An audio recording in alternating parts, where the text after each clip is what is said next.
अस्सलामुअलैकुम, welcome back to my channel sister squad. आप सब लोग कैसे हैं मुझे कमेंट करके ज़रूर बताइएगा।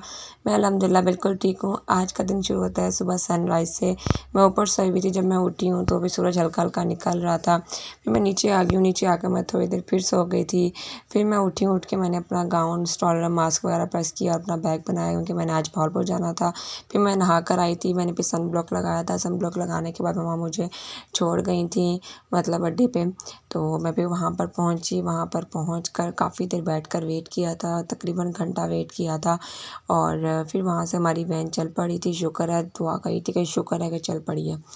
फिर हम लोग ये अपनी मतलब अहमदपुर से निकलते हुए अहमदपुर से निकल चुके थे, तो ये आगे इतना प्यारा व्यू था, बहुत प्यारा लग रहा था। लेकिन ये आगे से ट्रक चला गया था तो फिर ख़राब हो गया व्यू।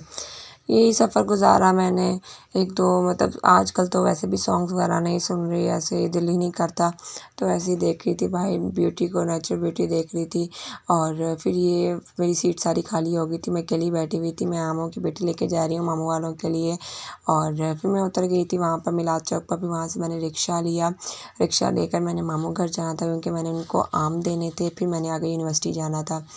ये इधर खींचते वक्त उन्होंने आम की पेटी जो है ना वो सारी फाड़ दी थी, और मुझे ये था कि कहीं आम जो है ना वो मतलब नरम ना हो गए हों, और बस यही सोच रही थी।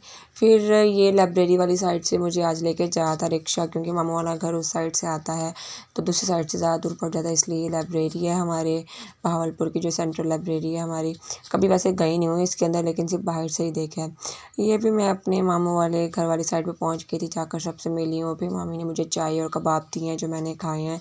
और फिर खाने के बाद मैं इधर मतलब वनियों चौक पर आ गई थी। यहाँ से मैंने स्पीडो लेनी थी, लेकिन मुझे स्पीडो नहीं मिली, स्पीडो जा चुकी थी। फिर मुझे रिक्शा लेना पड़ा, मैंने रिक्शा लिया। रिक्शा लेकर मैं सीधा डिपार्टमेंट गई थी क्योंकि मेरे सर में बहुत शदीद दर्द हो रहा था। मेरे बैठने की हिम्मत नहीं थी कि नेक्स्ट स्पीडो का वेट करूँ। फिर मैंने रिक्शा ही ले लिया था। रिक्शे वाले अंकल ने मुझे डिपार्टमेंट के पास उतारा था, और फिर ये मैं अपने डिपार्टमेंट की तरफ आ गई थी।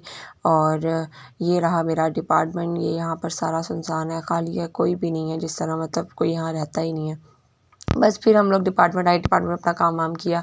फिर फ्री हो गए थे, फ्री होकर हम लोग निकले हैं 4 बजे आज, क्योंकि 4:30 बजे पॉइंट लेना था। फिर 4:10 पर निकले हैं हम लोग। आज हमने सोचा कि आज हम लोग इधर नहीं ठहरेंगे जहाँ से हमारा पॉइंट मिलता है, ये फुल होता है और हमें जगह भी नहीं मिलती, पॉइंट कभी कभी रुकता भी नहीं है।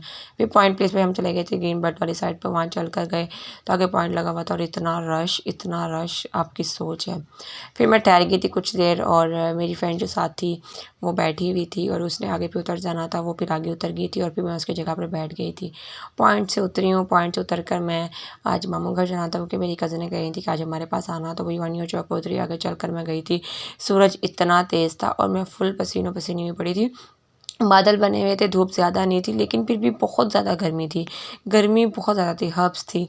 फिर मैं मामू के घर पहुंच गई थी, जाकर बैठी हूँ। मेरे सर में बहुत शदीद दर्द था, दिल नहीं कर रहा था कुछ खाने को, लेकिन मम्मी ने कहा कि तुमने सुबह से कुछ नहीं खाया हुआ है, तो इसलिए उन्होंने मुझे रोटी बना के दी जो मैंने खाई, और साथ मैंने चाय पी थी, और मैंने मेडिसिन ली थी। मेडिसिन लेने के बाद मैंने कुछ देर रेस्ट किया था। फिर मैं नहाने चली गई थी, नहाकर सर में पानी डालकर फ्रेश होकर आई थी। फिर आए हैं तो भाई मामू कहे थे कि आज कॉन्टिनेंटल बर्गर जो होता है वो बनाने हैं। मम्मी ने चिकन बॉयल कर लिया था, मैंने और मेरी कज़नों ने बैठ के हम सब ने इसको रेशा रेशा किया, और बाकी काम मम्मी साथ में कर रही थी, और हम साथ केक में भी बना रहे थे। और ये रहा मेरा कज़न जो छोटू सा अपने ऊपर पानी की स्प्रे कर रहा था, माशाल्लाह ज़रूर बोलिएगा। और फिर साथ मेरी कज़न बैठी तो उससे कर रहा था, फिर कज़न ने कहा कि बुशरा पे करो, फिर वो मेरी तरफ करने लग गया, और माशाल्लाह बहुत प्यारा है, माशाल्लाह आप लोग ज़रूर बोलिएगा।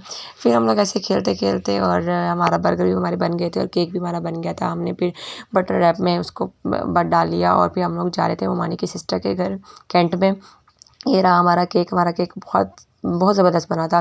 फिर मामू के साथ हम लोग ये कैंट में जा रहे हैं, अंधेरा बहुत ज़्यादा था, कुछ भी नज़र नहीं आ रहा था, लेकिन फिर भी मैंने एक तो वीडियोस क्लिप वगैरह बना लिए थे कि एज आ वीडियो में डालने के लिए।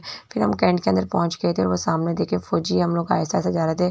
फ़ौजियों की ना कोई ट्रेनिंग हो रही थी, क्योंकि उन सब ने हेलमेट जो होते हैं लोहे वाले वो पकड़े हुए थे, और रस्सियाँ भी रखी हुई थी यहाँ पर, और वो लोग मतलब उनकी ट्रेनिंग हो रही थी, वो वॉक कर रहे थे। फिर आहिस्ता आहिस्ता हम लोग जा रहे थे, क्योंकि वो सब सारी एरिया में वही फैले हुए थे रोड पे, तो हमारी जगह नहीं थी जाने की। फिर आहिस्ता आहिस्ता हम लोग जा रहे थे कि ये लोग आगे से चले जाएं, फिर ही हम लोग जाएंगे। फिर वो लोग साइड पे रह गए थे, फिर हम लोग वहाँ पर गए हैं, वहाँ जाकर हम लोगों ने बर्गर खाया है, फिर चाय पी है। फिर कज़नें जो है ना वो कही थी कि पिज़्ज़ा खाना है, तो फिर ममानी की सिस्टर ने पिज़्ज़ा बनाया था। पिज़्ज़ा हम लोगों ने खाया, हम लोग ओवरलोडेड हो गए थे। फिर वहाँ पर हम काफ़ी देर बैठे रह गए थे, 12 साढ़े 12 के करीब हम लोग वापस आए थे। वापस घर आए हैं तो ज़रा सी कोई हिम्मत नहीं थी कुछ करने को। फिर एसी वगैरह चलाकर हम लोग लेट गए थे। अभी लेटे ही थे तो मामू जो है ना वो मिल्क शेक बना के ले आए हैं। मैंने और मेरी कज़न ने, हमारा फुल पेट भरा हुआ था, पिया नहीं जा रहा था, लेकिन मामू कहे थे कि पीना है। फिर हम लोगों ने ये पिया।